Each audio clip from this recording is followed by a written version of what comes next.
Good morning all of you. आज हम पढ़ेंगे चैप्टर थर्ड।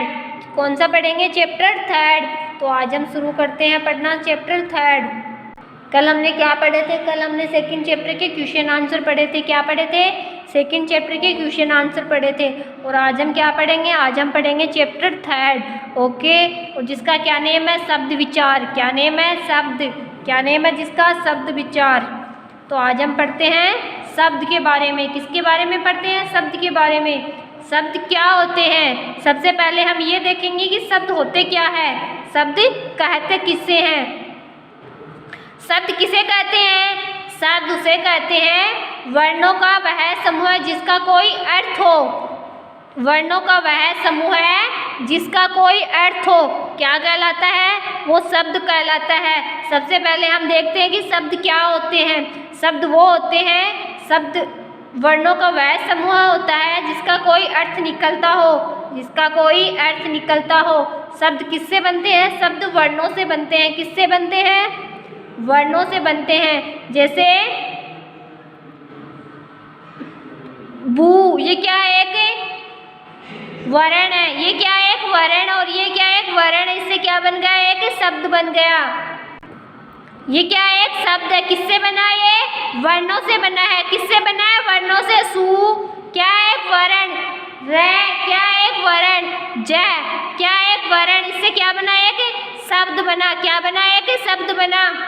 तो क्या एक वर्ण है? ता क्या एक वर्ण है? इससे क्या बना? एक शब्द बना। तो शब्द किससे बना? शब्द वर्णों से बना। किससे बना? वर्णों से बना। वर्णों के समूह को क्या कहते हैं?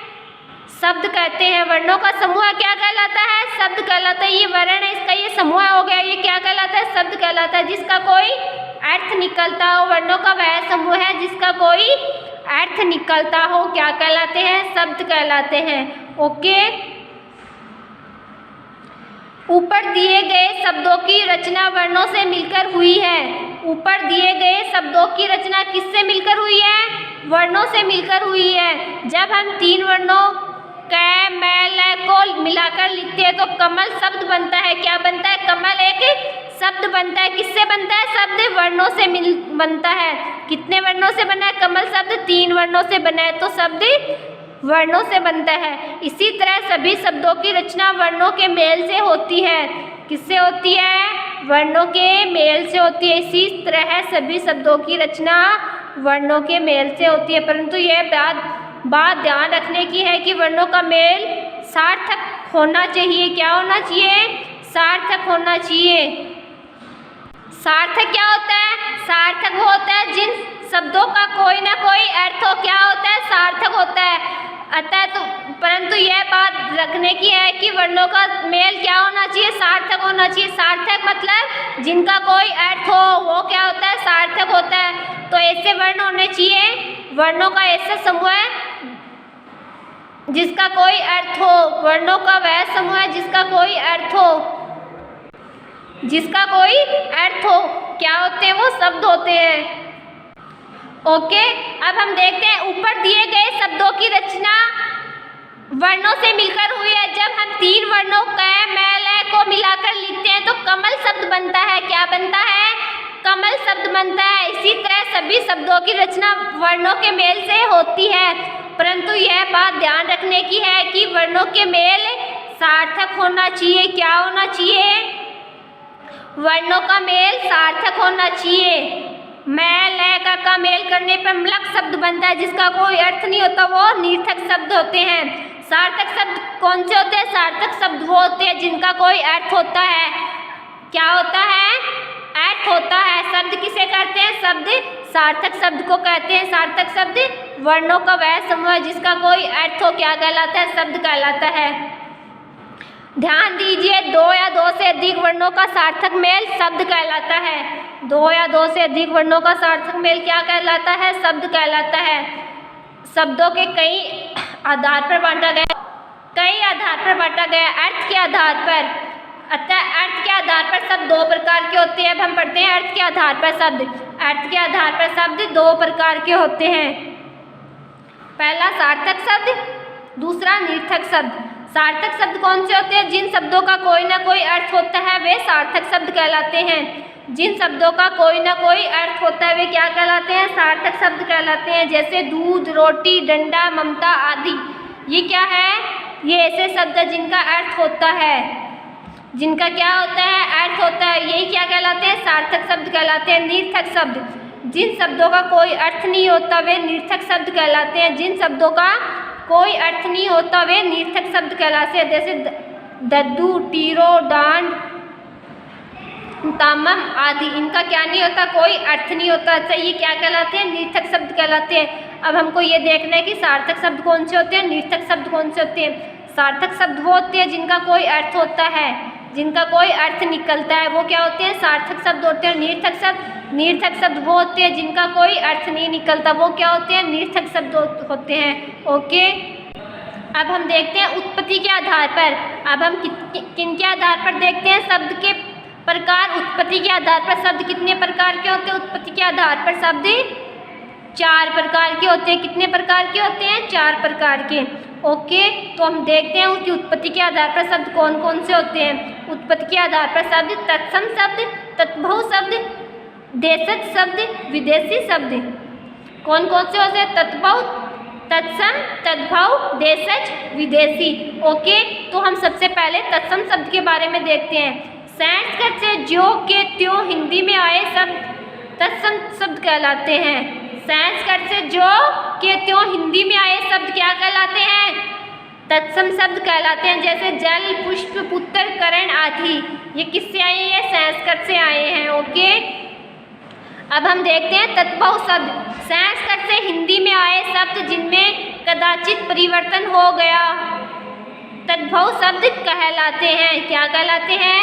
तद्भव शब्द कहलाते हैं। तद्भव कौन से होते हैं? संस्कृत से हिंदी में आए तब जिनमें कदाचित क्या होता है? परिवर्तन हो गया है, तद्भव कहलाते हैं। जैसे पानी, फूला, बेटा, कान आदि। नेक्स्ट देखते हैं देशज शब्द। ऐसे शब्द जिनकी उत्पत्ति अपने ही देश से हुई है देशज शब्द कहलाते हैं। क्या है? ऐसे शब्द जिनकी उत्पत्ति अपने ही देश में हुई है वो क्या कहलाते हैं? देशज शब्द कहलाते हैं। जैसे कटोरा, खिचड़ी, गुड़िया आदि। देशज शब्द कौन से होते हैं? ऐसे शब्द जिनकी उत्पत्ति अपने ही देश में हुई है देशज शब्द कहलाते हैं। विदेशी शब्द, विदेशी भाषाओं के वे शब्द जो हिंदी भाषाओं में प्रचलित हो गए हैं क्या कहलाते हैं? विदेशी शब्द कहलाते हैं। क्या कहलाते हैं? विदेशी शब्द कहलाते हैं। विदेशी भाषाओं के वे शब्द जो हिंदी भाषाओं में क्या हो गए हैं?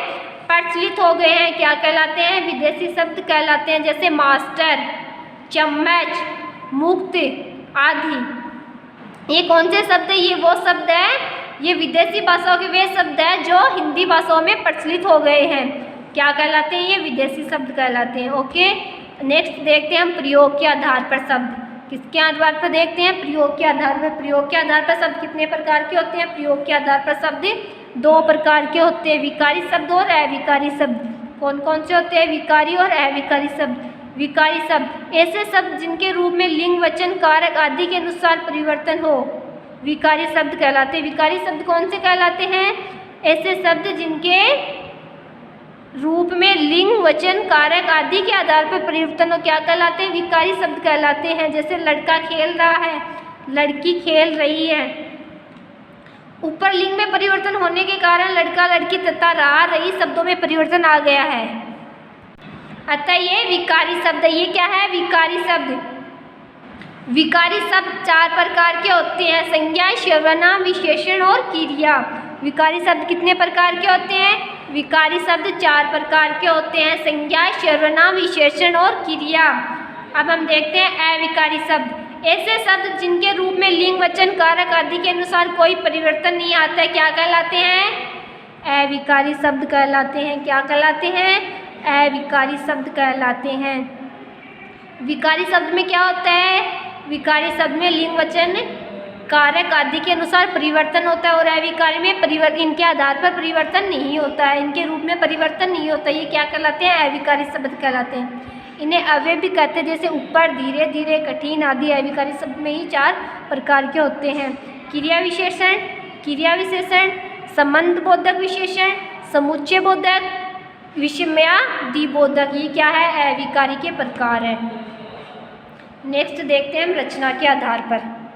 किन के आधार पर देखते हैं? रचना के आधार पर। रचना के आधार पर शब्द 3 प्रकार के होते हैं। रचना के आधार पर शब्द 3 प्रकार के होते हैं। रूढ़ शब्द, यौगिक शब्द, योग रूढ़ शब्द। कौन कौन से होते हैं? रूढ़ शब्द, यौगिक शब्द और योग रूढ़ शब्द। हम सबसे पहले देखते हैं रूढ़ शब्द के बारे में। किसके बारे में देखते हैं?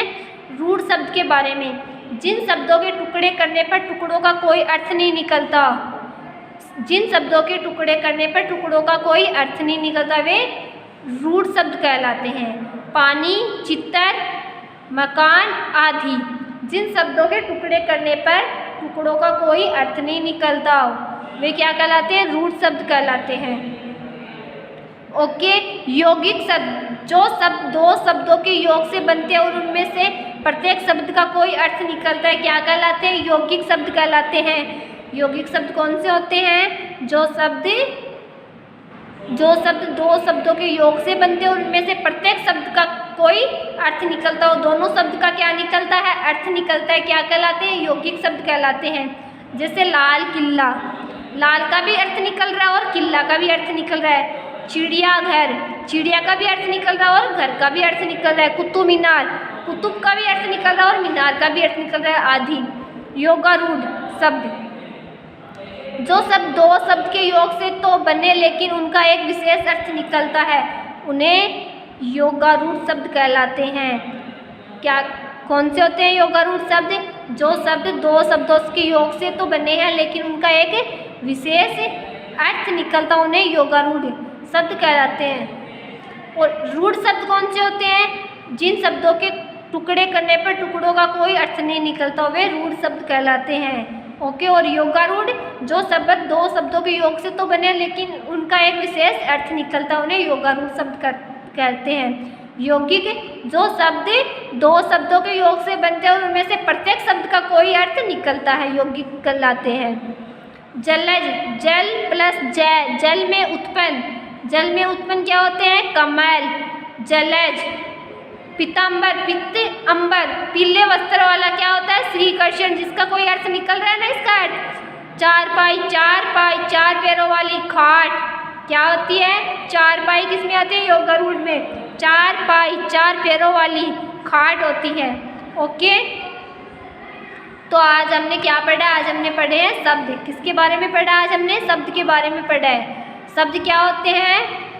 वर्णों का वह समूह जिसका कोई अर्थ निकलता हो, शब्द कहलाते हैं। क्या कहलाते हैं? शब्द कौन से होते हैं? शब्द वर्णों का वह समूह जिसका कोई अर्थ निकलता हो, क्या कहलाते हैं? शब्द कहलाते हैं। ओके। तो आपको क्या करना है? आज शब्द को अच्छे से पढ़ना है। क्या करना है? शब्द को अच्छे से पढ़ना है। ओके। क्या करोगे? शब्द को अच्छे से पढ़ोगे। शब्द को क्या करोगे? अच्छे से पढ़ोगे और इनको अच्छे से समझोगे। क्या करोगे? अच्छे से समझोगे।